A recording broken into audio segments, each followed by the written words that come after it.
अरे कावन मैया बोर बड़ी कावन मैया करिया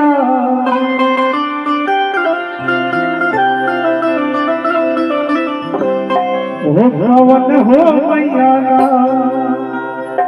ओ कावन हो मैया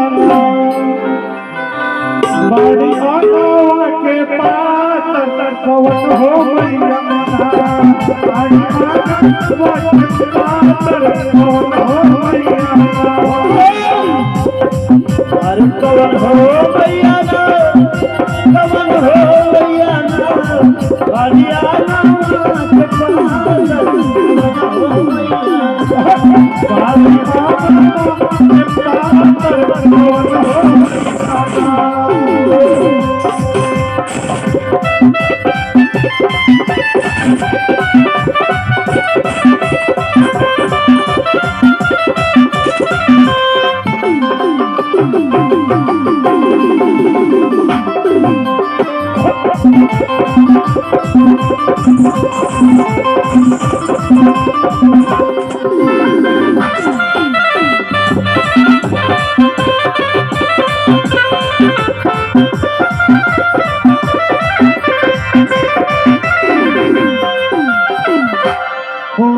दुर्गा मैया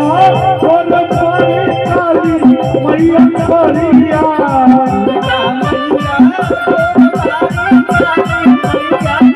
दुर्गा मैया बोल बड़ी काली मैया करिया मैया गोरबारी काली मैया गोरिया शीतल हो मैया हो शीतल हो मैया बड़ी आगावा के पात शीतल हो मैया बड़ी आगावा के पात शीतल हो मैया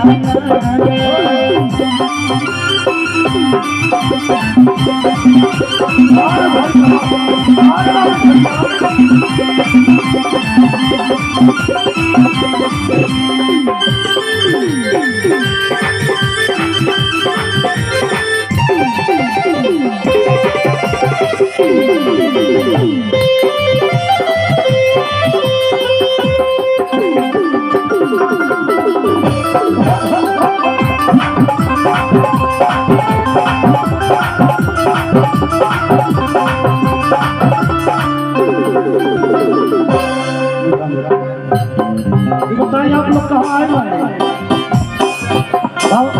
भगवान के दरबार में ना चाची यहाँ आ जाइए जगह पर बगैर को काहे खड़ा है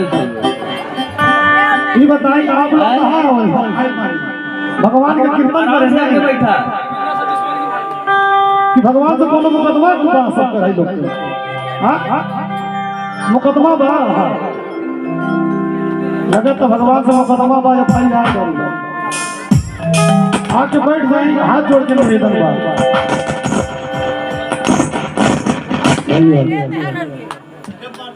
आप लोग कीर्तन में आए भजन में आप लोग ऐसा ध्यान जैसे खोया पाया केंद्र में बैठल बानी आप लोग अयोध्या के गई बा अयोध्या जब जाए जाला तो खोया पाया केंद्र होला जी आदमी भुला जाला वहीं जाके बैठा ला आदमी निकल जाओ आदमी जब भुला जाला वही खोया पाया केंद्र में बैठा ला तो वहां के नावत करने जावे